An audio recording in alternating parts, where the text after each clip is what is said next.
Radu Jude est un réalisateur roumain.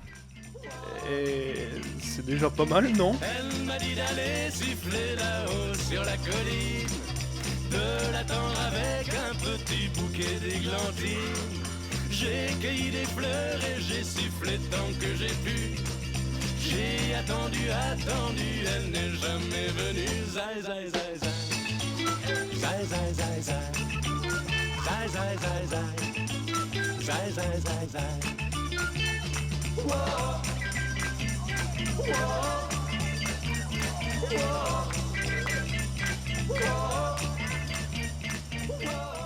Né en 1977 dans la Roumanie de Ceausescu, Radu Jude est une génération plus jeune que tous les cinéastes nationaux qui commencent à réaliser des films dans les années 2000, dont Cristi Puiu, pour lequel il a été assistant réalisateur. On peut donc imaginer et formuler l'hypothèse qu'il a plus de recul que les autres, mais malgré tout une longueur d'avance. Ce que je dis ne fait aucun sens, donc on va commencer à parler des films là, et plus vite que ça. La fille la plus heureuse du monde, sortie en 2009, raconte l'histoire de Delia, adolescente campagnarde emmenée par ses parents à Bucarest pour participer au tournage d'une publicité pour un jus de fruits.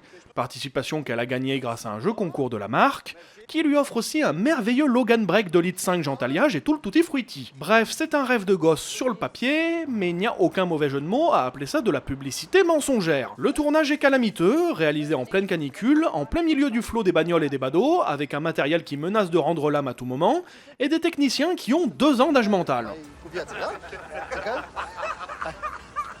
Ce qui est intéressant, c'est qu'absolument personne n'est étonné ou déçu des conditions de travail. Tout le monde est absolument pragmatique, le réalisateur veut toucher son fric, les producteurs veulent garder leur image de marque, Delia veut juste choper la bagnole, et les darons sont là pour réinvestir l'argent de la voiture dans un projet touristico-immobilier de la Hesse. Si je te dis que tu peux faire du cash avec ton char, qu'est-ce que t'en dis? Parce que nous, on le veut. En effet, les darons veulent convertir une partie de la maison d'une tente en maison d'hôte.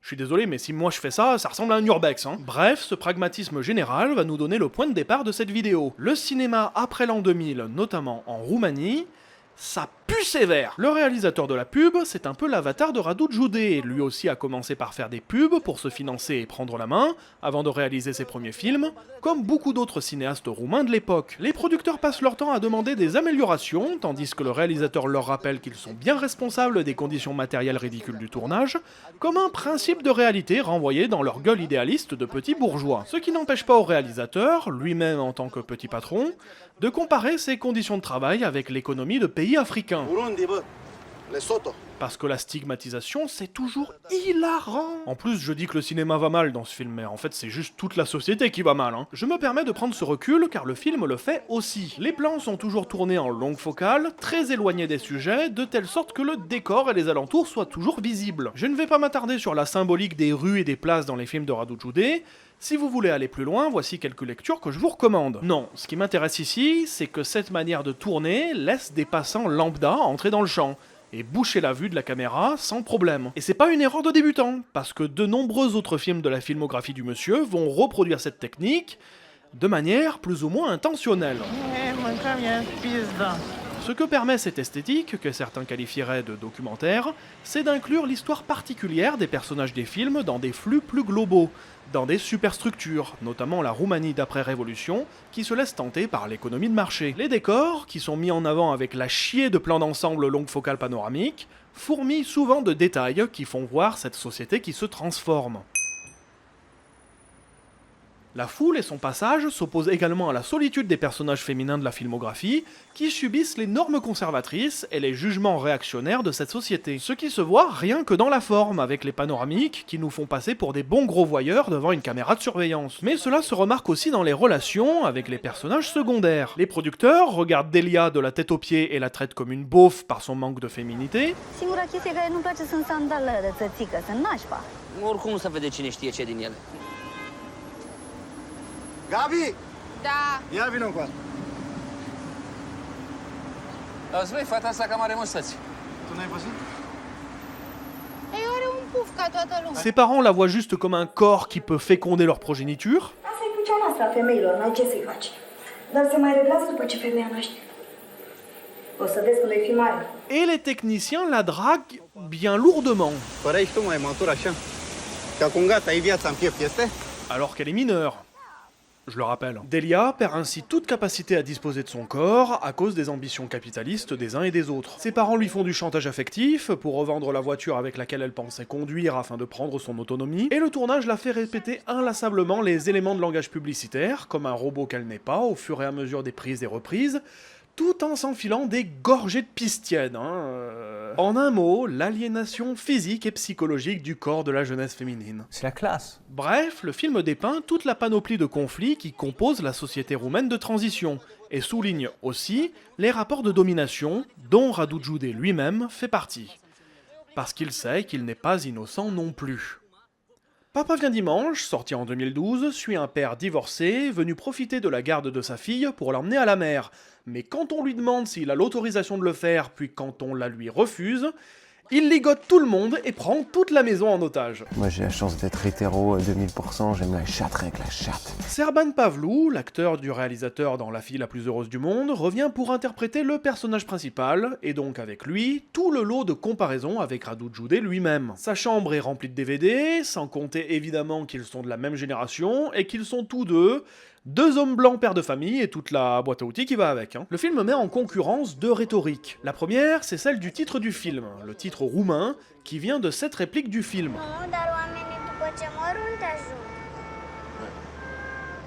Rămâne cum a zis mami, ăia buni se duc în rai și ăștia răi ajung în iad. Dar eu după ce o să mor unde ajung? Sofia, ce discuții sunt astea? Dar mami și Aurel. Tot în rai. Toată lumea din familia noastră.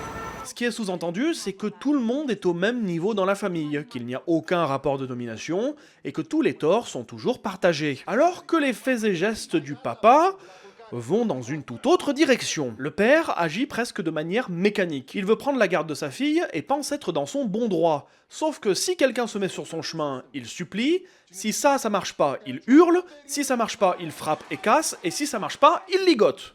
Non, ça, voilà, ça, c'est ce que j'appelle avoir un cap clair. La contradiction entre la certitude de sa bonne intention et la spontanéité de ses abus physiques le pousse même à s'excuser lorsqu'il ligote ses proches, tout en continuant de le faire. Le personnage séquestre ses proches, soit dans des accès de rage, soit dans un calme olympien dont il se vante comme preuve de gentillesse, ce qui montre plus que jamais que c'est un putain de monstre. Et cette explosion exagérée de violence contrebalance le style dépouillé du film, en huis clos, avec sa caméra à l'épaule qui fait plutôt écho à un cinéma social. Ce basculement de la mise en scène simple à l'exagération du protagoniste détermine, à mes yeux, le propos principal du film. Ce daron aurait pu être n'importe qui, et ces violences auraient pu être commises par n'importe qui, en possession de pouvoir dans un groupe social. Le film tend donc quelque part un piège, en se présentant comme un film très minimaliste, impersonnel et universel, mais en finissant par révéler les extrémités dans lesquelles peuvent tomber les personnes en rapport de domination. Je parle de piège parce que le film exploite parmi les codes les plus récurrents du cinéma en Roumanie à cette époque. En fait, si je résume le film, on suit un daron qui s'enfonce dans des gigantesques cacas nerveux avec tous les gens qu'il rencontre,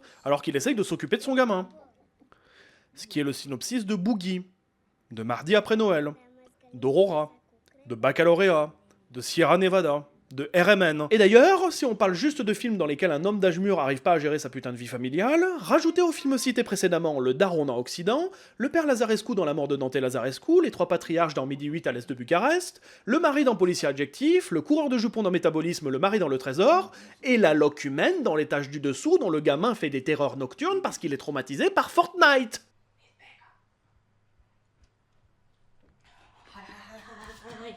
Hai, mă. Matei, ce e, tata? Vreau cu minge de gheață. Ce spui tu? E un spief sărit.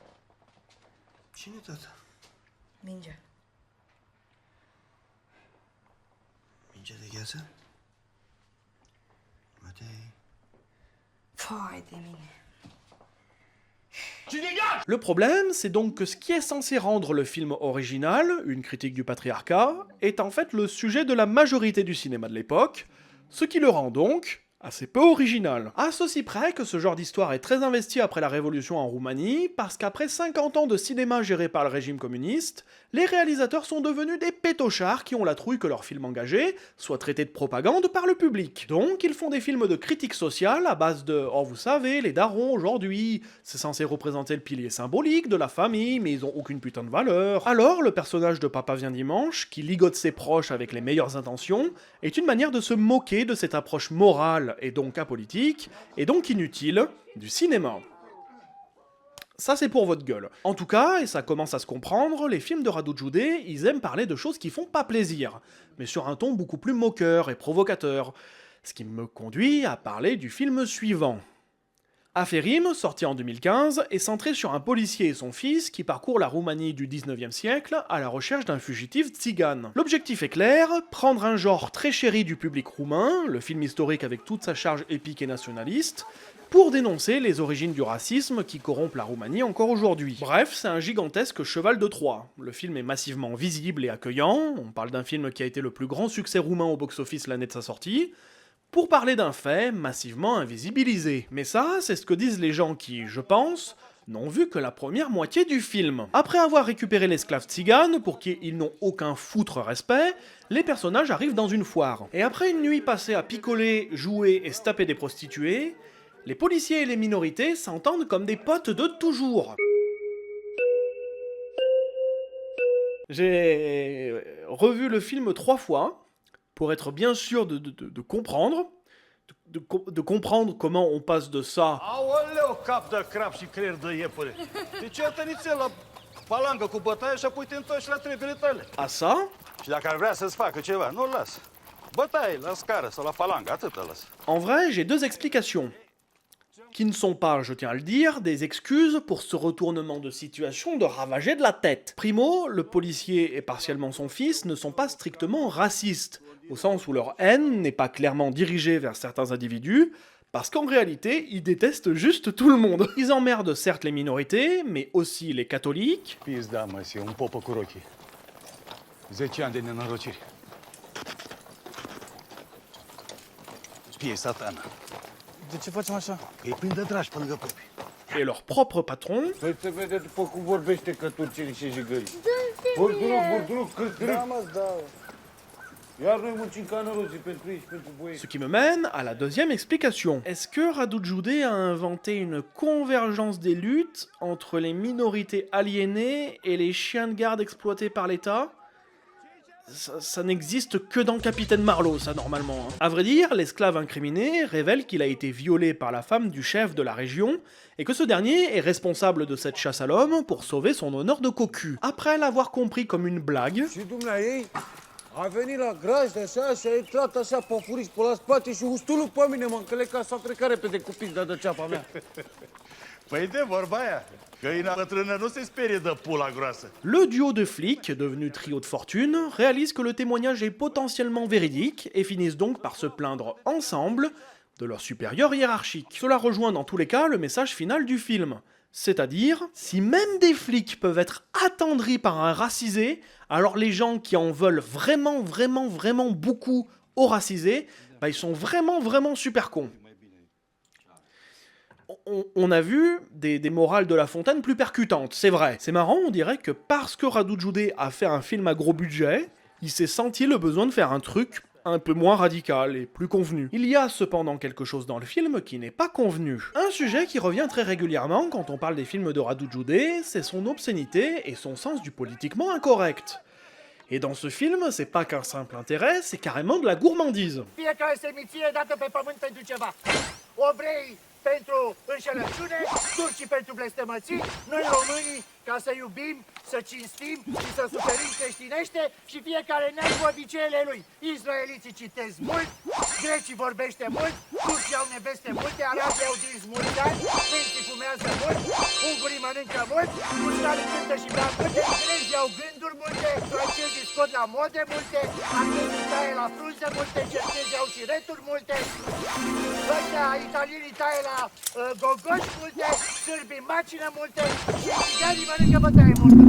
Ce sujet, à mes yeux, il est fondamentalement lié à la dimension humoristique de ces films. Le rire, dans la majorité de la conception artistique et anthropologique, est utilisé pour corriger les mœurs. Par exemple, s'il y a un individu déviant ou différent au milieu d'un groupe social, la communauté va s'en moquer pour mieux vivre cette différence. C'est à cause de cela qu'on peut facilement avoir tendance à catégoriser la comédie comme le genre réactionnaire et conservateur par excellence, parce qu'il défend une norme. Mais Radu Jude, comme d'autres, retourne le problème. Dans ces films peuplés de personnages somme toute assez ordinaires, s'élèvent des personnages pour dire des conneries à niveau sportif. Iar noi, cei de astăzi, trebuie să ne amintim de suferințele soldaților care au luptat și care au murit pentru patria lor, pentru ca noi astăzi să putem mânca un mix, să savurăm o înghețată, să bem un suc. Dans ces situations-là, les réactionnaires, avec leurs fantasmes débiles, deviennent les déviants, au milieu d'une population qui certes peut adhérer à leurs idées, mais n'en font pas le spectacle imbécile que les extravagants en font. En gros, Radu Jude aime montrer des gens se jeter la tête la première contre la fenêtre d'Overton. De préférence fermée, la fenêtre. D'ailleurs, les personnages principaux et centraux des films que l'on va traiter sont rarement obscènes, sauf s'ils ont des positions de pouvoir. Mais il y a des exceptions, et on en reparlera. Cette dimension unificatrice du rire possède une dimension révolutionnaire, parce que personne n'y échappe. La moquerie, l'insulte ou la grossièreté n'ont pas de classe sociale. Elles ne sont véritablement investies et positionnées que par intérêt. Mais on en reparlera aussi. Et vous savez ce qui nous rend tous égaux aussi? C'est la mort. Il est vrai que la mort fleurit très souvent dans le vocabulaire des protagonistes du film. Et le film est même à la hauteur de pouvoir proposer un jeu à boire de la mort. Si vous voyez un cadavre, buvez un coup. Je vous dis, le gramme par litre, il va monter, hein, et vite fait. Hein. Et dans tous les cas, ça peut que vous aider à digérer le passage de la foire, qui est impardonnable. Hein.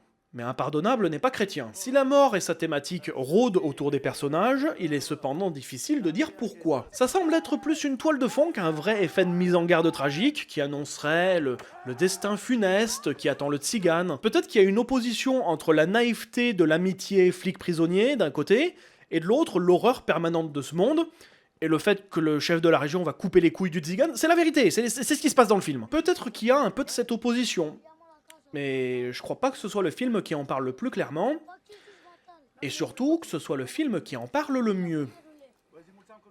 Cœur cicatrisé, sorti en 2016, adapte au cinéma le livre du même nom de Max Blecher, qui s'intéresse à un patient atteint de tuberculose osseuse. Le film est une épreuve d'endurance.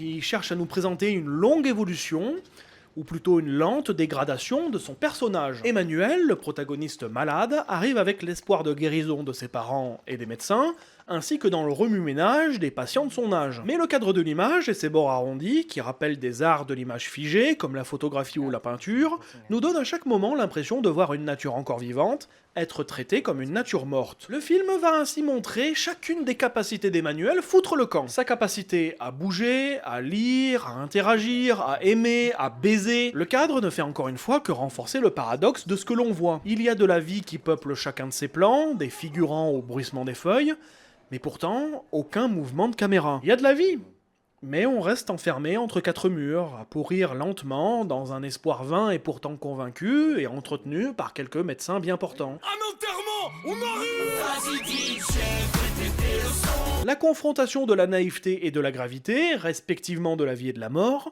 est un thème omniprésent dans les films de Radu Jude. Et ce sont ces courts-métrages qui en parlent le plus régulièrement.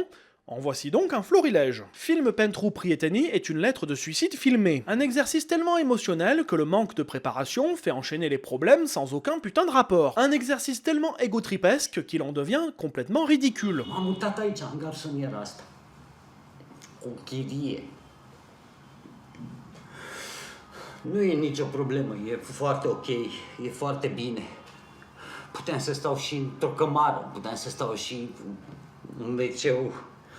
Și în cadă puteam să stau dacă eu nu sunt un tip prétentieux. Et un exercice tellement misérable que ce pauvre type va même rater son suicide, agoniser par terre et se faire traîner au sol par ses voisins qui sont tout aussi à la ramasse. Trecesi prin perete est un court-métrage dans lequel un grand-père doit garder sa petite-fille pendant une soirée tandis qu'il picole et joue aux cartes avec un ami à lui. Ami qui ne peut pas s'empêcher de raconter les histoires morbides des voisins de l'immeuble. A deschis ușile, a chemat liftul de sus și a pus capul jos până când a venit liftul și a prins capul între lift și etaj, cum ar veni. Și l-a apăsat atât de tare încât i s-a strivit capul, i s-a spart ca un bostan. Îi se duce în cimitir noaptea și o aude și ea pe fisa cum plângea. Ce să facă?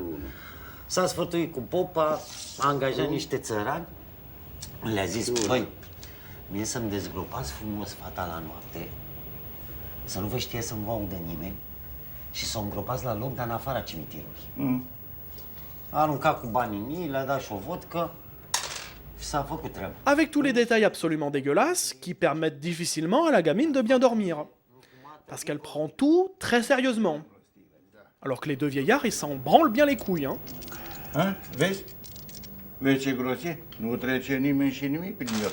Are 4 metri, e făcut din fier forjat de către nemți. Enfin, Au Umbra des Nord est un moyen-métrage centré sur un prêtre et notamment une de ses missions lorsqu'il est appelé sur le lit de mort d'une grand-mère pour réciter les dernières prières. Sauf qu'il se retrouve confronté à une partie de la famille qui est certaine qu'il est venu pour la guérir. La ressusciter, on parle, hein. Et il finit par se faire dégager de la baraque parce qu'il n'a pas réussi à la faire respawn. Bref, la mort vue par les athées, les pratiquants, les croyants plus que croyants, et aussi les gens qui s'en font de l'argent. La mort, au XXIe siècle. Tous ces films ont plusieurs points communs, le plus intéressant à mes yeux étant la capacité des personnes à vivre ou non avec l'idée de la mort. Je parle depuis tout à l'heure de contraste entre naïveté et gravité, mais il faut plutôt entendre un contraste ontologique, c'est-à-dire entre la certitude et la finitude de la mort, qui est définitive, hein, quand tu crèves, et la versatilité et la futilité de la vie qu'on passe à avoir des préoccupations ridicules. C'est pour ça que l'approche des problèmes sociaux dans le cinéma de Radu Jude est toujours associée à une forme de farce et de comédie potache. Non pas que la vie c'est de la merde et qu'on devrait tous crever, mais que les conflits et les situations de domination qui les causent sont des acacillages et des caprices quand on connaît tous la fin du film, et qu'elle sera la même pour tout le monde. Cœur cicatrisé montre également les premières tentatives de Radu Jude au sein d'un long métrage pour montrer son amour de la citation. Certes visuelle, mais aussi et surtout littéraire. Chaque séquence du film est ouverte par une citation du livre de Max Blecher. J'avais déjà parlé de l'intérêt esthétique et politique du montage des citations chez Walter Benjamin dans une précédente vidéo, que vous n'avez pas besoin d'aller voir pour ce film parce que c'est un ratage complet. Les citations donnent le sentiment que deux régimes de représentation s'affrontent. D'un côté, l'image de fiction, avec la représentation matérielle des situations et notamment du corps malade dont l'état s'aggrave, et de l'autre, les extraits de texte qui charrient des sentiments, des réflexions et des opinions du patient. La conséquence de cette alternance, ou plutôt de cette complémentarité, c'est de révéler que les deux régimes sont défectueux et ont besoin de l'autre morceau pour reboucher les trous. D'un côté, les citations seules en elles-mêmes ont l'air d'être un délire de Nietzschéen en pleine redescente de rupture amoureuse ou de gueule de bois sévère, hein, c'est comme vous voyez, et de l'autre, l'image semble tellement minimale, extérieure, froide et, osons-le, naturaliste, que ça manque de vie, mais d'explication, et d'intérêt, que les citations sont en capacité de fournir. Je résume donc. Le film est une adaptation du bouquin que le film vous donne envie de lire et non pas de voir. Le film vous donne envie d'arrêter le film. Ah non mais quand le cinéma contemporain s'insulte tout seul, c'est sûr, c'est du travail en moins, c'est tout bénef. The Dead Nation a l'avantage là-dessus d'être un film de montage, et donc un film avec des images nécessaires. Non, parce qu'un film de montage sans images, c'est juste de la pellicule vierge en fait. Hein. L'autre avantage d'être un film de montage, c'est qu'on va pouvoir parler de tous les autres films de montage de Radu Jude. Parce que la plupart du temps, on en explique l'intérêt en 30 secondes. Par film de montage, j'entends les films qui n'ont comme seul matériel à l'image et au son des morceaux récupérés ailleurs et collés ensemble. Par exemple, la version film de la Société du spectacle par Guy Debord. Ou alors la compilation des proutes de la Bouzeux. C'est techniquement aussi un film de montage. Guy Debord et les proutes. Guy de Prout. À mes yeux, il y a deux grands types de films de montage dans la carrière de Radu Jude. D'un côté, il y a le montage paysage, c'est-à-dire une compilation de matériel qui permettent de créer une image exhaustive et cohérente d'une situation ou d'une société donnée. C'est un des projets du montage des citations théorisé par Walter Benjamin, comme je l'explique dans cette vidéo que vous pouvez maintenant aller voir, parce que là ça marche. Et si vous y êtes allé avant que je vous le dise, je vais devoir vous ligoter, vous lécher, et puis vous tuer. Yeshira Trenulinor d'Ingara est l'exemple le plus simple de montage paysage. Le film présente une compilation de témoignages de déportés juifs rapportés par eux-mêmes, ou plus souvent leurs proches, accompagnés d'une photo, et parfois du nom de la personne concernée. L'objectif étant de dessiner un paysage relativement exhaustif de la déportation en Roumanie pendant la Seconde Guerre mondiale. Bon, là c'est un sujet historique qui requiert le plus grand respect. Mais chez Radu Jude, aussi bien que chez Walter Benjamin, on peut foutre dans un montage paysage absolument n'importe quoi. C'est un haut tacos le bordel. Hein. Pour Radu Jude, on peut faire un portrait de la société actuelle avec des pubs de télé ultra kitsch,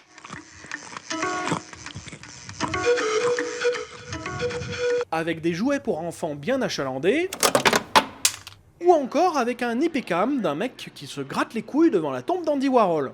Ah non, mais quand je dis n'importe quoi, l'objectif derrière ce choix de matériel guignolesque, hein, j'ai pas d'autre mot, c'est de montrer que ces éléments quotidiens et anodins sont en réalité chargés politiquement. Ce sont des témoins sociétaux exactement aussi légitimes, d'un point de vue anthropologique, qu'une étude culturelle ou sociologique. Les publicités reproduisent et exagèrent les stéréotypes qui vont parler aux spectateurs d'une culture donnée, les jouets induisent un idéal et une norme culturelle aux enfants pour leur vie future, et le mec qui se gratte les couilles...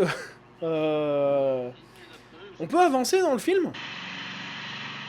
Non, en fait, reviens sur les couilles. Voilà, ça, c'était pour le montage paysage. Et maintenant, de l'autre côté, on peut distinguer dans les compilations de Radu Jude, le montage, il y a une couille dans le potage. Je m'explique. Dans les cas qu'on a vus jusqu'à présent, on pourrait parler d'un millefeuille argumentatif, c'est-à-dire un ensemble de matériel qui contribue à former une image cohérente et harmonieuse d'une situation donnée. Mais dans les cas qu'on va aborder maintenant, Radu Jude cherche moins l'assonance que la dissonance. Voici un exemple simple. Dans son court-métrage Cele Doa Executi ale Maréchalul Lui, il met en parallèle le film pellicule original de l'exécution du dirigeant roumain Antonescu, qui a collaboré avec les nazis pendant la guerre, et sa reproduction en film de fiction par le réalisateur Nicolaescu, connu pour avoir été un cinéaste proche du régime de Ceausescu. Pour faire bref, le premier est froid et clinique, et le deuxième est rempli de sentimentalisme et d'héroïsme nécessaire pour branler les bons gros nationalistes chouffins, là. Ce travail de la dissonance se retrouve aussi dans The Dead Nation, dont on va enfin pouvoir parler. Merci de votre patience. Le film, sorti en 2017, oppose deux matériaux concurrents. D'un côté, dans la bande sonore, Radu Jude lit le journal intime d'un médecin juif inquiété par la montée de l'antisémitisme en Roumanie,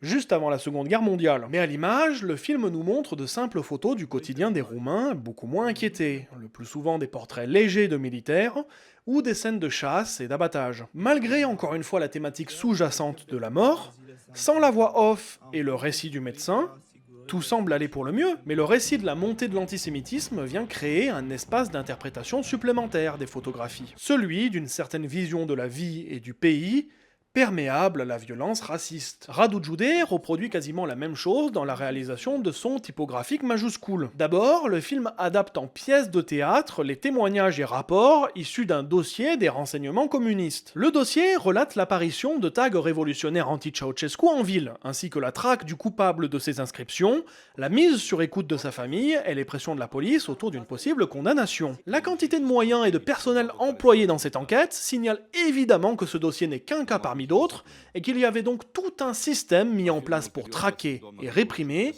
les moindres opposants au régime. Ça, c'est pour la partie assonante. Maintenant, pour la partie dissonante. Entre deux moments où un gamin se fait espionner jusque dans sa plus propre intimité, le film balance les reportages télévisés de l'époque où les journalistes se faisaient chier à trouver des sujets de magnéto plus débiles les uns que les autres, pour pas parler aux informations des objecteurs de conscience qui se faisaient géolocaliser H24.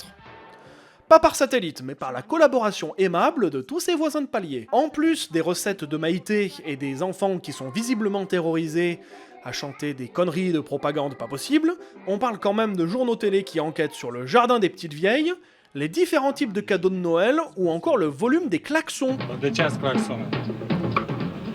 V-am sunat pentru că mă grăbeam și nu-mi ținea frânele bine și... Certains passages télévisés, mis en parallèle avec l'acharnement des services de renseignement, révèlent toute l'hypocrisie des valeurs prônées officiellement par le régime Ceausescu. Entre d'un côté, la jeunesse, c'est l'avenir, et de l'autre côté, bon, la jeunesse, c'est le chaos, hein, ça brûle des voitures, ça vote les filles, et c'est même pas capable d'écrire une phrase sans faire une faute. Voilà ce que j'entendais par montage, il y a une couille dans le potage. Des films dans lesquels le matériel de propagande et la naïveté du quotidien sont mis en défaut par les violences causées par cette même propagande. L'objectif étant, comme dans le montage paysage, de donner malgré tout un sentiment d'exhaustivité sur la représentation d'une période de l'histoire. Évidemment, il est possible de critiquer les choix et les sources de matériel employés dans tous ces films. L'histoire, comme toute science, nécessite un consensus, et donc un débat, et donc un recul critique. Alors, après The Dead Nation, Radu Jude décide de réaliser une critique de sa critique.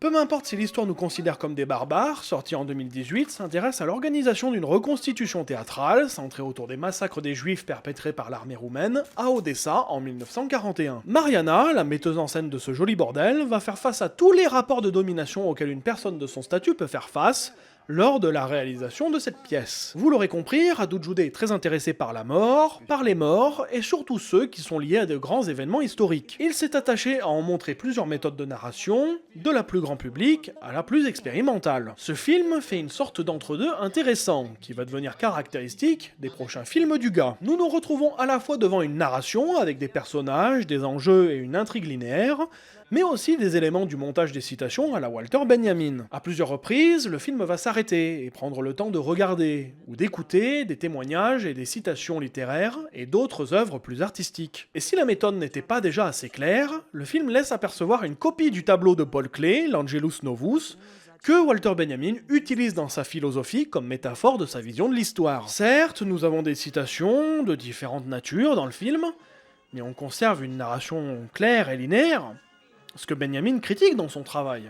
Donc c'est un peu paradoxal quand même. Déjà, comme j'en parlais dans la précédente vidéo, c'est un peu débile de prendre Benjamin au pied de la lettre, parce qu'il n'y aurait que du blanc ou du noir, une bonne et une mauvaise technique, comme s'il n'y en avait pas d'autres. Mais en réalité, Radu Jude, il pousse la philosophie de Benjamin encore plus loin. Ces films semblent montrer que notre réalité au présent est d'ores et déjà composite et hétérogène, c'est-à-dire composée d'éléments de nature différente, voire contradictoires. C'est pour ça que la tension constante entre vie et mort, naïveté et gravité l'intéresse, et qu'il les fait cohabiter dans ses films et dans ses plans. C'est pour ça que dans ce film, comme dans d'autres, il laisse beaucoup de place aux figurants, aux passants, aux décors et à la circulation, parce que le Bucarest des années 2000 et 2010 est marqué des stigmates, des cicatrices d'une entrée brutale dans l'économie capitaliste mondialisée. De la même manière que Jasenke, dans ses films, explore encore et toujours l'opposition entre la Chine qui veut montrer au monde entier qu'elle est pionnière dans tout ce qu'elle fait, et la Chine abandonnée par les politiques de croissance agressive parce que c'est impossible de développer un pays aussi grand à cette vitesse. Bref, non seulement les films de Radu Jude font du collage entre différents matériaux par le montage, mais ce collage est aussi recherché au tournage, par la cohabitation d'éléments hétérogènes dans le cadre. Pour en revenir au traitement des événements historiques, le film devient en quelque sorte un hommage lorsqu'il prend un moment de silence pour montrer les victimes des massacres, ou une sorte de musée dans lequel on peut non seulement s'arrêter, mais qui devient un espace de légitimation d'une histoire oubliée. Pour faire simple, comme la majorité de la population ignore ou a oublié ces événements, et comme les médias n'en parlent jamais, Radu Jude profite de son film pour montrer très clairement des images qui ne pouvaient pas être vues ailleurs, afin que les spectateurs voient ce qu'on leur a caché. Ou afin de mettre le nez des négationnistes dans leur merde, ça dépend de comment vous voyez la chose. Et si Radu Jude fait de son film un musée à part entière, c'est parce que les musées actuels ne lui plaisent pas vraiment. Déjà, l'histoire officielle, et avec elle la pensée dominante négationniste et viriliste, va être le seul et unique obstacle auquel va se heurter la fine équipe. Soit parce qu'une femme qui dirige, oh, ça fait lesbienne, soit parce qu'on parle toujours des morts commises par les nazis et jamais les communistes, hein, et ouais, comment ça se fait qu'on peut pas être fier de notre pays, la doxa paralyse le film.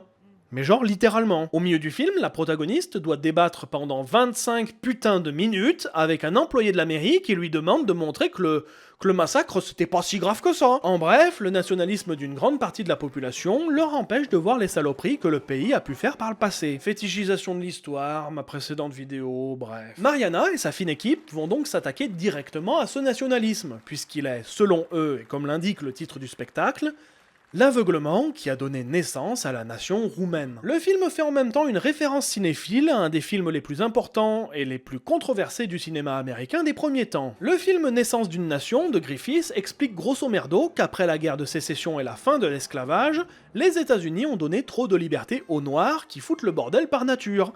C'est dans leur gène, quoi, en gros, c'est un peu ce qui est dit. Alors, la naissance et l'intervention du Ku Klux Klan auraient été nécessaires pour arrêter le chaos dans le pays et ramener la cohésion qui a donné naissance aux États-Unis d'Amérique. T'es mal à gueule du fantasme. Le film de Radu Jude établit grâce à ça un parallèle entre la cohésion de la nation roumaine et l'aveuglement vis-à-vis des horreurs du passé. Donc, Mariana décide de remuer un peu cet état de fait.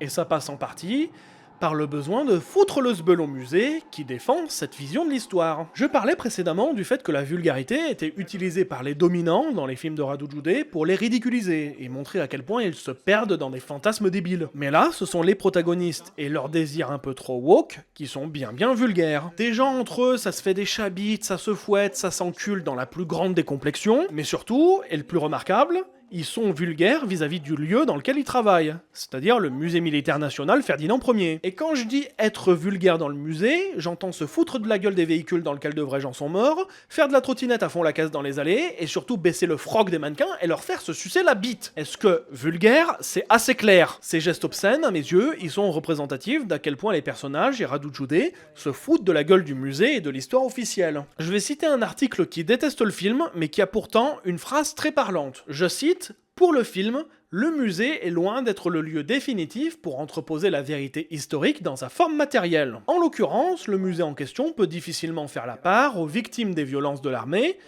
parce que c'est un musée consacré à présenter les sapes des soldats. Suffit pas d'avoir de la sape ou bien de la marque. Je sais pas si tu remarques, mais c'est évident, il faut du swag. Le problème, c'est que le musée est un lieu extrêmement sanctifié et sacré. Peu importe les cultures, quand on y touche, ça rend les gens pas super contents. Radu Jude profite donc de son film pour visibiliser l'histoire oubliée, mais aussi critiquer le narratif dominant, par l'acte de foutre le bordel, qui va devenir, quelque part, son geste signature. Bad Luck Banging Unicorn, sorti en 2021, raconte l'histoire d'Amy, professeur des écoles, dont la sextape fuite soudainement sur internet. Le film va suivre ses pérégrinations dans Bucarest, alors qu'elle essaye de limiter la casse, avant de se rendre à la réunion parents-professeurs, au bout de laquelle sera décidé si elle doit démissionner ou non. Voilà le film qui a popularisé Radu Jude auprès de nombreux cinéphiles moins avertis, puisqu'il a gagné l'Ours d'Or au Festival de Berlin l'année de sa sortie. Et c'est parfait, parce que c'est un pur cocktail de tous les sujets et techniques récurrentes de son travail. On suit une femme esseulée, mise sous pression par un groupe de gens pour qu'elle abandonne une partie de ses libertés, afin de mieux rentrer dans les rangs, ce qu'elle conteste violemment, sans véritable succès. Le tout filmé de loin pour permettre une attention envers les flux de population, les décors réels et la cohabitation de références contradictoires. Avec la valeur ajoutée, comme on en parlait juste avant, de foutre vraiment le bordel. Le film s'ouvre sur la sextape telle quelle, donc une scène de sexe visiblement non simulée, et puis le film se découpe ensuite en 3 segments. Le premier suit les déambulations d'Amy dans Bucarest, le deuxième est un abécédaire de 70 mots et leur définition en images, et le troisième présente la réunion parents-professeurs dans son intégralité. Mais chacune de ces parties subit un détournement comique. Tout d'abord, la déambulation, c'est à la fois un acte poétique très aimé et sanctifié par les auteurs littéraires de la fin du 19e siècle et les cinéastes modernes des années 60. Parce que c'est un acte de déplacement qui n'est pas censé être utile ou efficace, ce qui le rend profondément vain et artistique. Sauf que celui d'Amy n'est ni vain, ni artistique. D'une part, elle fait ses courses et rend visite à des proches de manière très utilitaire. Et ensuite, on se trouve pas dans le registre de la mélancolie du flâneur de Baudelaire. Je ne pense pas exagérer si je parle d'ambiance apocalyptique. Sur son chemin, Amy s'engueule avec un chauffard garé au milieu du trottoir qui insulte toute sa famille, se tape une file d'attente de vieux qui pensent que l'eau bénite soigne la Covid, se fait alpaguer par un personnage sorti d'une sitcom roumaine, et toute la ville semble vibrer dans un gigantesque chaos piéton et routier absolument infernal. Au-delà de la parodie, la cohabitation de références contradictoires est poussée au max de chez Max. Pourquoi cette combinaison? En fait, les chiens incarnent dans notre imaginaire une forme de docilité, comparable à celle de la police administrative qui protège les intérêts de bourgeois. J'en ai marre du gauchisme, j'en ai marre du communisme. À tel point qu'on pourrait parler d'une chorégraphie de l'espace social. Les plans longs permettant ainsi de montrer les fractures économiques et sociales qui coexistent dans un même espace filmique et géographique. Il y a des contrastes à la fois dans le film et en Roumanie. C'est là encore un détournement de l'usage réactionnaire de la comédie. Les ruptures de ton permises par ces cohabitations permettent de signaler aux spectateurs qu'ils rigolent à un endroit où la société est tiraillée et va mal, souvent à cause de l'absurdité d'un pays qui veut rester traditionnel, en même temps qu'il s'ouvre brutalement à la mondialisation. C'est l'utilisation, dans un cadre de comédie et de fiction, du montage « Il y a une couille dans le potage », précédemment utilisé dans des documentaires. Le deuxième segment verse justement du côté de la couille dans le potage documentaire, puisque l'abécédaire fait enchaîner brièvement et successivement des sujets tantôt drôles, tantôt abominables. En plus des qualités dont on parlait à propos de The Dead Nation, la longueur des plans du premier segment contraste avec le côté très fragmentaire de ce deuxième segment. Chaque définition, visuelle ou écrite, est tantôt l'occasion d'une anecdote, d'une blague ou d'un billet d'humeur très court. Cet amour de la culture orale, au point d'en consacrer toute une partie de son film, se retrouve parsemé dans tous les films qu'il a réalisés jusqu'à aujourd'hui. Beaucoup de ces personnages sont écrits de telle sorte qu'ils finissent par faire ou raconter des blagues ainsi que des anecdotes en tout genre. Știți ce spunea un general american care a luptat în războiul din Golf? Nu, ce? Că dacă totul merge bine, înseamnă că ești într-o ambuscadă. I s-a cerut așa, o coroană mare, scumpă, și să scrie odihnească-se în pace și pe o parte și pe alta pe anglicii și... Ai grijă. Bou scrie pe panglică, odihnească-se în pace și pe o parte și pe alta. Știi ce s-a întâmplat la o filmare la noi, la un film porno pentru danezi?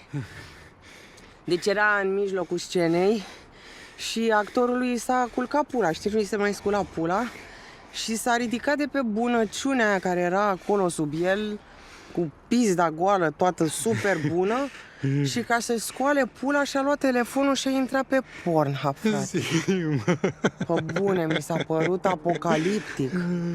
Ce deuxième segment du film fait aussi varier les sources. Pour illustrer chaque mot de son dictionnaire filmique, Radu Jude utilise des images tournées par lui-même, certaines penchant plutôt vers un dispositif de fiction, d'autres plus documentaires, mais aussi des images d'archives, ainsi que des vidéos volées sur Facebook. Bref, que ce soit long ou court, pourri ou respecté, tout y passe, sans distinction. Ce qui pourrait paraître très relativiste, mais qui est en réalité un processus de légitimation culturelle et d'empathie artistique. Mettre côte à côte ces images dans un même segment les met toutes sur un pied d'égalité, que ce soit la sainte image d'archive ou la vidéo fiévreuse de Daron bourré avant même le début de l'apéro. Comme si ces images avaient une même valeur à la fois anthropologique et artistique, c'est-à-dire une même valeur de témoignage sur notre société actuelle, et aussi une même qualité plastique, parce qu'une vidéo de mauvaise qualité a son charme qui lui est propre, et qu'on connaît bien.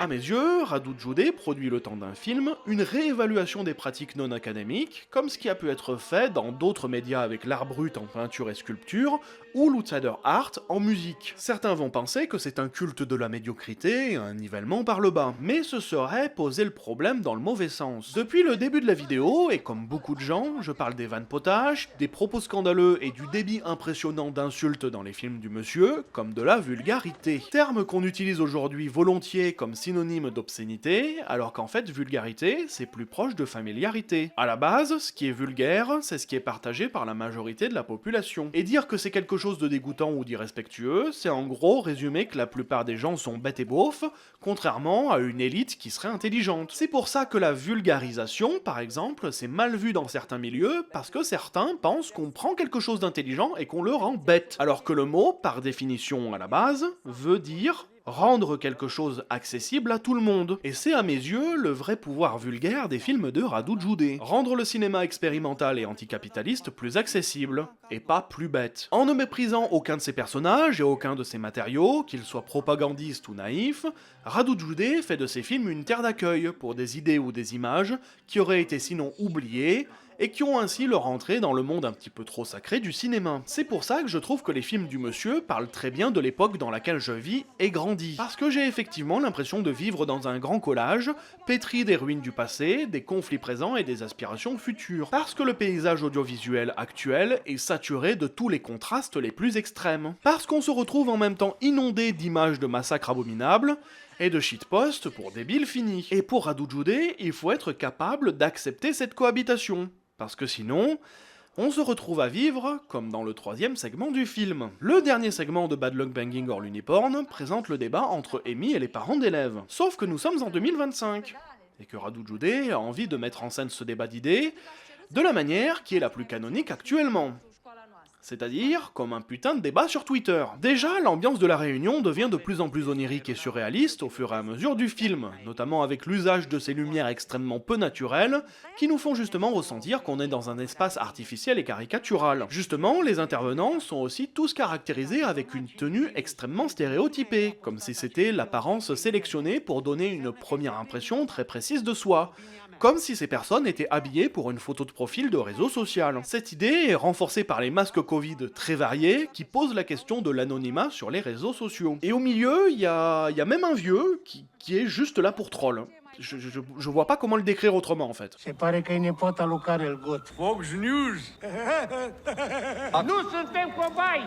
Pentru un guturai! Amoroasă, dar dacă tu pui momentele astea intime pe... Ainsi, le segment devient un gigantesque dialogue de sourds. Chaque réponse d'Amy, aussi intelligente soit-elle, donne lieu à une nouvelle accusation encore plus ridicule que la précédente. On remarquera que l'accusation est toujours centrée sur la personne d'Amy et pas son travail, parce qu'une femme au foyer, bah c'est moral, mais une femme au travail, oulala. C'est la décadence. C'est alors que le style réseau social entre en collision avec le deuxième style convoqué par le segment. C'est juste un putain de tribunal populaire. Avec cette cour au style ancien, les lampadaires à gaz, le buste d'un gigantesque facho et Amy qui ne peut rien faire d'autre que d'encaisser les insultes, c'est presque un lynchage, ou en tout cas un procès expéditif réglé en un vote sur WhatsApp. C'est un petit peu le point culminant de la chorégraphie de l'espace dont je parlais plus tôt. Jusqu'à présent, les personnages opposés et les références contradictoires cohabitaient, et maintenant, ils s'excluent mutuellement. C'est bien gentil tout ça, mais on en arrive à la réflexion qui semble faire consensus aujourd'hui. On peut plus rien dire, on peut plus parler, on peut plus communiquer ensemble sans que ça verse à la dispute, au rejet, voire au meurtre. Mais ça serait une profonde erreur de croire que c'est une spirale infernale ou un état de fait, quand Radu Jude nous en montre la cause depuis le début. Revenons-en au point de départ.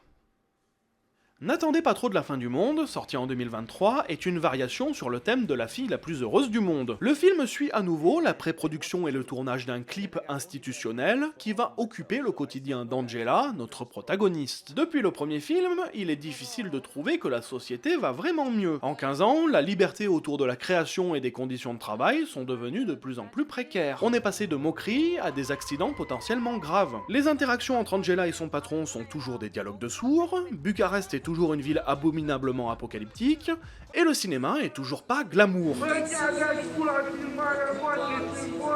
Le film crée justement un comparatif entre le présent, filmé en noir et blanc avec un grain tellement épais que le hérisson érotique de la pub des éponges pourrait venir s'y frotter, et puis le passé, avec les images aux couleurs pétantes d'un film tourné dans les années 80 pendant la période du régime de Ceausescu.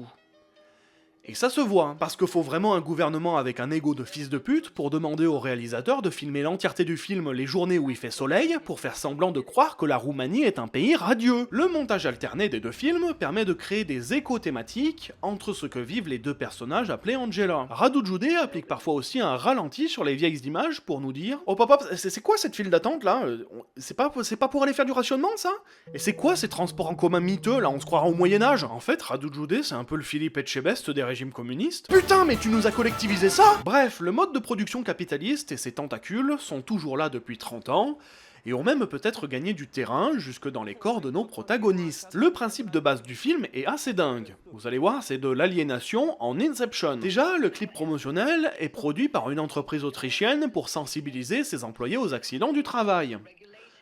dont ils sont eux-mêmes responsables la plupart du temps, l'entreprise. Les acteurs de la publicité sont recrutés parmi les victimes de l'entreprise, plus les victimes de l'entreprise sont triées pour prendre les plus photogéniques, plus la victime la plus photogénique va être dépossédée de l'image de son corps et du récit de son accident parce que l'entreprise va finalement utiliser des fonds verts manipulables à souhait, plus la préparation du tournage du clip oblige la protagoniste à faire des journées de 16 heures avec à peine 30 minutes de pause et des trajets imposés à la dernière minute, donc elle peut à peine disposer de son corps, et quand ça lui arrive, en l'occurrence pour se taper son amant, elle se fout complètement en retard sur son planning et se fait hurler dessus par tout le monde. Mais ça ne s'arrête encore même pas là, puisque notre protagoniste se fait encore emmerder par un promoteur immobilier aux mœurs plutôt douteuses.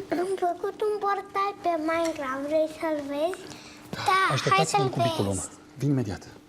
Qui veut déposséder Angela de la tombe de sa grand-mère, puisque ça gêne son putain de complexe immobilier. Et le comble du comble, c'est que partout dans Bucarest sont érigées des publicités à la gloire de cliniques privées flambant neuves, au milieu des terrains vagues de la capitale. Donc, si je résume le film, t'as pas de santé si t'as pas d'argent, et même enterré, on va venir encore te faire chier.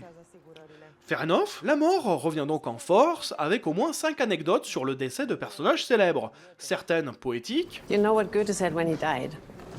No. Apparently he said, mehr Licht, more light. But my grandfather told me what he actually said is, mehr nichts, more nothing. Et d'autres plus... Dar și Godard ăsta, la vârsta lui, să se eutanasieze așa, ca o pisică. Le film contient également une séquence extrêmement déstabilisante au premier coup d'œil. Alors qu'Angela conduit sa N+12 à son hôtel, Angela vient à parler d'une route en Roumanie tellement dangereuse qu'il y a minimum une tombe par kilomètre. Et soudainement, le film se met en pause et balance 4 minutes chronomètre en main, des images des tombes sur la fameuse route. Puis le film reprend exactement où il s'était arrêté. Donc en plus des contrastes thématiques, symboliques et iconographiques, voilà un contraste rythmique. On n'est jamais au bout de nos surprises. Le film appuie donc encore plus l'aspect bref et effréné de la vie humaine contemporaine. Les haïkus, parsemés dans ce film et pas seulement, accentuent l'aspect fragmentaire, les personnages se racontent des anecdotes et des blagues qui durent un instant, et nous sommes contraints de vivre à 1000 à l'heure, et on bouffe des TikTok qui peuvent pas faire plus d'une minute, sinon on scrolle ou on se branle. Et d'un coup, au milieu de tout ça... On va tous crever. Et cela vaut aussi pour le cinéma, parce que ça fait quand même 4 films de fiction, centrés sur une création audiovisuelle, qui se terminent à la fois à la tombée de la nuit, mais aussi avec des images extrêmement morbides et déprimantes. C'est une récurrence qui me fait me demander si Radu Jude ne se demande pas lui-même: est-ce que le cinéma n'est pas en train de connaître son dernier coucher de soleil? Est-ce que le cinéma ne va pas crever sa race? Et pourtant, toutes les séquences qui arrêtent cette course effrénée vers la mort, ce sont des ralentis expérimentaux et une hybridation documentaire. Peut-être donc que le cinéma n'est pas en train de mourir. Peut-être qu'en fait, il est en train de muer, voire de se métamorphoser. Je le disais plus tôt, notre protagoniste n'a pas une minute pour elle, et quand elle la prend, ça lui tombe sur le coin de la gueule. Mais c'est pas tout à fait vrai. Angela est aussi connue sur internet sous le pseudonyme de Bobitsa, avatar virtuel dont elle alimente le compte TikTok avec des parodies assez barjots d'Andrew Tate. Alors que dans la vie réelle, elle est complètement dépossédée de ses faits et gestes par un travail toxique, la seule place qu'elle trouve pour vivre et exister, c'est sur internet. Justement en se défoulant de toutes les pressions systémiques qu'elle vit au quotidien. Et ça, c'est le combat de toutes les femmes protagonistes chez Radu Jude. Delia avec ses essais automobiles, Mariana avec sa pièce de théâtre, Amy avec son porno et Angela avec ses shitposts, essayent toutes de profiter d'un espace dans les images pour échapper à l'espace public du monde réel qui est empoisonné par les discriminations. Quand je vous disais que le cinéma était une terre d'accueil, c'est pas métaphorique, hein. Créer des images, aussi médiocres et transgressives soient-elles, c'est la solution au blocage actuel en fait. Le cinéma de Radu Jude, comme vous avez fini par le comprendre, à force que je vous harcèle, c'est un cinéma de cohabitation, et donc un cinéma de contraste. Entre le grave et le naïf, entre la vie et la mort, entre le court et le long, entre le légitime et l'illégitime. Mais il y a une dernière cohabitation qui est peut-être plus importante que le reste. Ce serait faire un cinéma profondément con que de simplement arriver au constat qu'on peut plus discuter entre êtres humains sans qu'on se prenne des balles de sniper à 300 mètres. Je ne vise aucun des pires films de l'histoire. Tous les films de Radu Jude montrent de manière comique que l'espace social n'est pas bloqué, mais tendu dans un dernier contraste entre la conservation et la transgression. Et pour moi, ça se voit dans les références omniprésentes à la culture générale ou élitiste que vous avez déjà entendues jusqu'à présent. D'un côté, les gens qui sont les victimes prolétaires du système utilisent la culture de l'élite n'importe comment. C'est une transgression révolutionnaire qui se remarque dans des séquences héroïques comiques.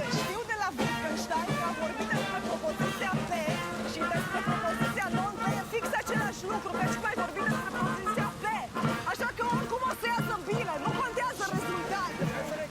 Și am și eu o întrebare cu steluță la toți fanii mei și la toți tiktokerii. Bă, dacă Ernst Kantorowicz vorbea despre cele două corpuri ale regelui, asta înseamnă că regele Mihai avea două pule? Ce spune un sociolog? Sebastian Țoc îl cheamă.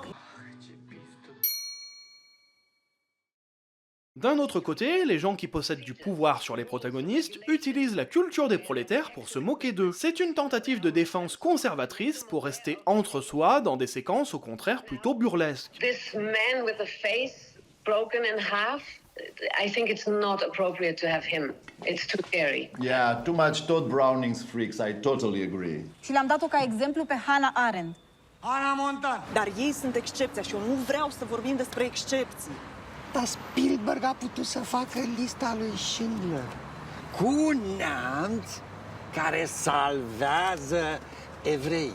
Și a luat la Oscaruri de behăie și în ziua de azi, atenție! Treaba lui, nu mă interesează. Treaba lui e să Oscar. facă Jurassic Park 5, să-și vadă de brontozaurii lui. Hai, testoasele mele ninja. En résumé, le problème n'est pas que la société a arrêté de communiquer, c'est qu'elle a arrêté de rire. Les transgressions entre les catégories légitimes et illégitimes ont été interdites et punies par les personnes qui ont intérêt à garder les classes sociales bien fermées. J'avais déjà mentionné que la comédie des films de Radu Jude vient justement signaler les moments où le conflit social est en cours. Ce n'est pas le dialogue qui meurt, c'est le rire. Il faut rire pour casser les classes sociales. Et ce n'est pas moi qui le dis, c'est encore mon chéri Henri Bergson.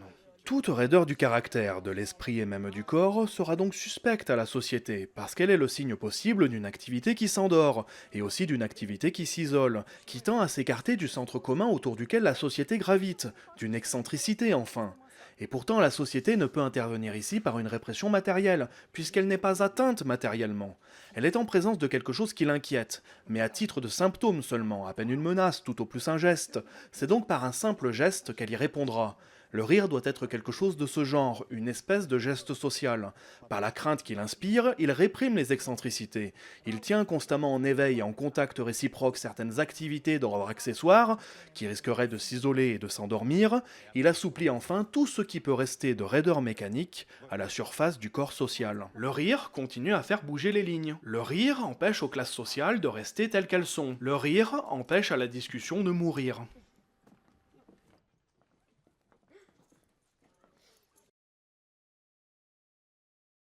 Certes, nous avons vu dans cette vidéo beaucoup de films avec un dispositif extrêmement lourd, des films d'époque, des films en costume, et pourtant nous avons vu dans le même temps, avec la même pertinence, des films beaucoup plus modestes. Certains sont de simples montages, d'autres presque des huis clos sans moyens, parfois un espèce de théâtre filmé. Radu Jude annonce l'autodestruction de la société néolibérale, c'est incontestable.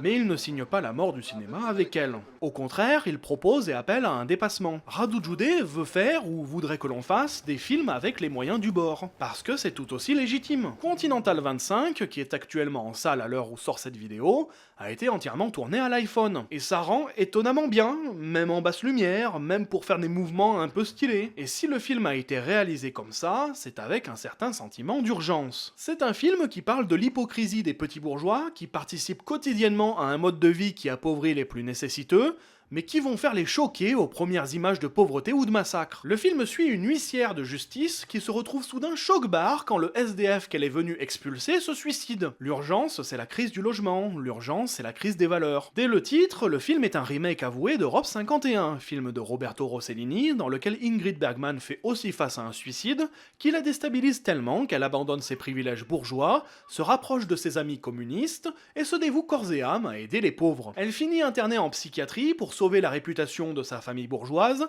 alors que les foules prolétaires viennent l'acclamer comme un martyr. Mais ce miracle n'arrive pas dans Continental 25, dans lequel justement, les mœurs et la classe sociale c'est trop figé, comme dirait Bergson. Le seul échappatoire qui reste à la protagoniste est une roue libre totalement permise par sa position de pouvoir, notamment lorsqu'elle se retrouve à se prendre une levrette claquée d'un ancien étudiant à elle. Mereu când sunt cu tineri, parcă devin și eu mai tânără. Clar, Madame Macron! Bref, il y a urgence. Urgence à faire bouger les lignes. Et les images sont utiles. Et le rire est utile. Radu Jude filme des personnages qui font parfois bouger les lignes. Mais ses films à lui les font aussi bouger. J'aurais jamais cru voir un film expérimental faire des edits TikTok. Et pourtant c'est pas incompatible, parce que comme Andy Warhol et son pop art, auquel Radu Jude répond en faisant son slip 2, le cinéma reprend vie dans tout ce qu'il trouve. Il y a du cinéma partout, pour n'importe qui, il suffit simplement de se pencher.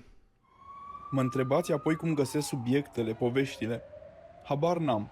Aș putea spune că mă interesează ce se vede, ce se poate înregistra cu o cameră de filmat, dar ar fi inexact. Monumentul Holocaustului se poate vedea, e drept, ascuns într-o parcare, dar sutele de mii de evrei și romi masacrați de armata și autoritățile române în anii 40 nu se pot vedea. Așa cum nu se văd sutele de ani de sclavie în ouăle vândute de o femeie romă pe un trotuar. Nici cartierul ras de Ceaușescu pentru a face loc casei poporului nu se vede, așa cum nu se văd sutele sau miile de oameni care au murit la construcția clădirii. Nu se vede în imaginea noii catedrale a Mântuirii Neamului relația Bisericii Ortodoxe Române cu toate dictaturile, așa cum nu se văd condițiile de muncă din fabricile chinezești în imaginea unor jucării. Nici în această băltoacă nu se vede superbul cinematograf care a existat odată aici. Nici aici nu se vede că porumbeii sunt, după cum arată un celebru etolog, unele din cele mai agresive ființe de pe pământ. Deci poate că mă interesează ceea ce e dincolo de ceea ce se vede, dar asta sună puțin pretențios. Cât despre povești, sunt peste tot. Și aici e o poveste, și aici, și aici, și aici, și aici, și aici, și aici,